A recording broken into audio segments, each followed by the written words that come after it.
All right, Larry Krueger here from the Pig in a Pickle Krug Show with a little NFL video. Now, Pig in a Pickle, check them out. 2 locations, Emeryville, Corte Madera. They're open 7 days a week in Marin, Wednesday through Sunday in Emeryville. Pig in a Pickle, the best barbecue in Northern California. Let's talk a little D-Hop.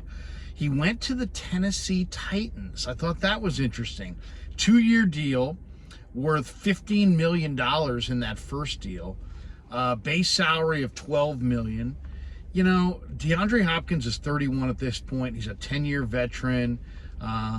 He's gone to 5 Pro Bowls, and I'm just happy that he didn't go to Kansas City. I mean, I really am. Kansas City is a loaded team. They're so damn good. When you look at, you know, all the different receivers they have, I mean, they don't have Tyreek Hill there anymore, but they added Sky Moore. They've got a number of different receivers that can make plays for them. And you just don't want to see Mahomes, who also already has Travis Kelce, already has Isaiah Pacheco, get another big time receiver. So I would say overall, anywhere that DeAndre Hopkins went that wasn't the Kansas City Chiefs or the Philadelphia Eagles was going to be totally fine with me. But he's 31 right now. He's a 10-year vet. And, you know, it's interesting. They had A.J. Brown, and they got rid of A.J. Brown because they didn't want to pay him. And they turned around, and they drafted Treylon Burks. And Burks looks like he's primed this year for a bust-out year. And now they've added DeAndre Hopkins. And they're probably better off with DeAndre Hopkins and Treylon Burks than they would have been by paying A.J. Brown. But as far as Hopkins, he chooses Tennessee over New England, who had a lot of interest, and over Kansas City. And that really is the rub. You didn't want to see him in Kansas City. Now, Mike Vrabel, as often happens in these situations, there's usually some coach or combination of coaches or players that has some relationship that kind of supersedes everything and kind of explains why a player went to, you know, team A over team B. In this case, Mike Vrabel and DeAndre Hopkins were together in Houston, and they had a lot of success, and there's probably a relationship that goes back through the years. Also, if you look at the Titans offensive coordinator right now, it's Tim Kelly. Tim Kelly was the Houston play caller in the 2019 season.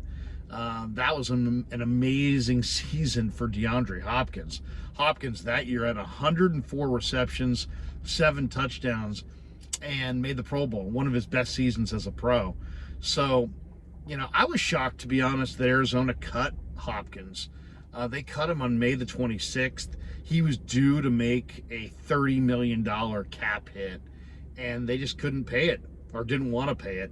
And, you know, he's just coming off a year where he wasn't spectacular. And I just think they're looking at an aging receiver. They're probably in a rebuild mode anyway this year. They're not going to have Kyler Murray to start the year. In a lot of ways, Kyler may not be back until week 5 or week 6. So this may be somewhat of a lost year. And why pay DeAndre Hopkins $30 million and take a $30 million cap hit on a wide receiver if, you know, your starting quarterback's not even going to be there till week 6. Heck, you could be out of the playoff race within 3 weeks of that, and all the while paying Hopkins $30 million. It probably didn't make sense for the Cardinals. As far as the division goes, hey, I mean, the Cardinals, you know, now that they get rid of Hopkins and they have Murray out for the first 5 or 6 weeks of the year, you can pretty much draw a line through them. I kind of see the NFC West as a Niners-Seahawks 2-team extravaganza.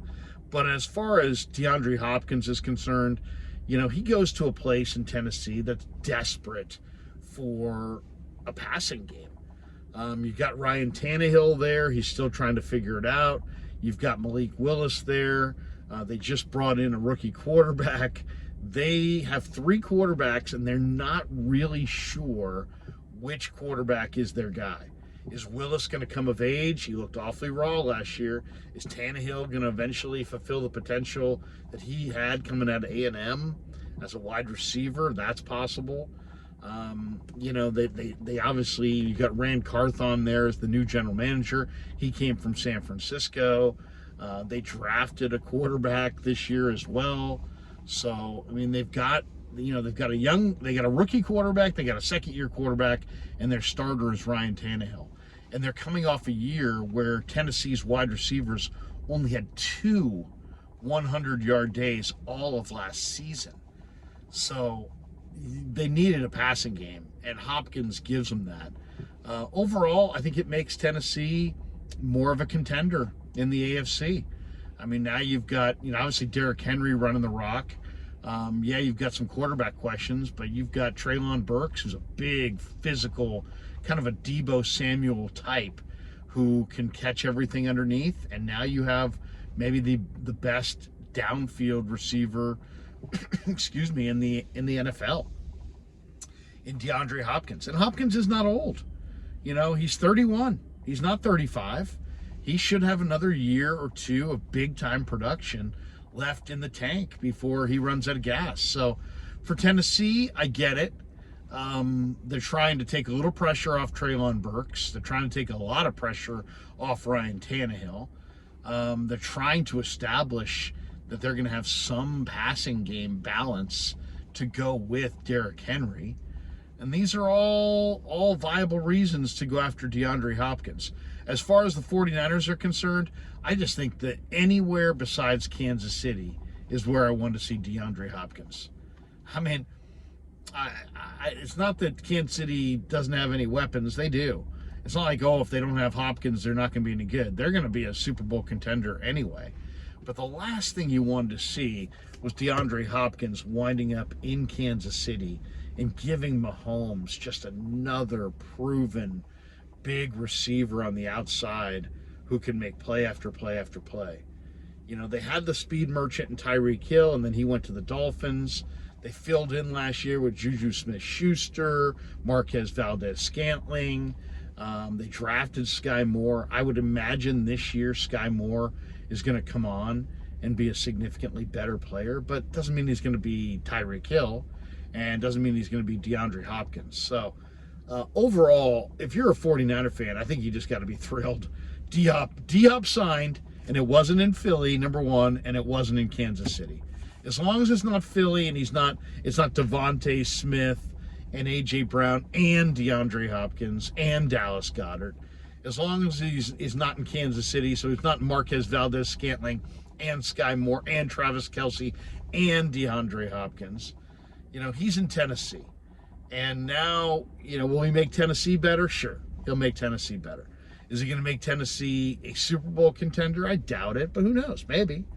It's possible. But what I just like more than anything, it spreads the big-time perimeter talent around the AFC.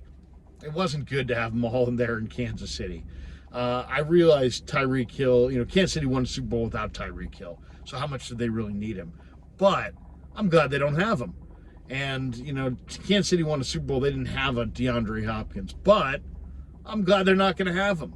So overall, huge win for the 49ers, because Kansas City was one of the teams that was viable as far as DeAndre Hopkins' next home. And the fact that he's signed and it's in Tennessee and not Kansas City is a huge win for the 49ers.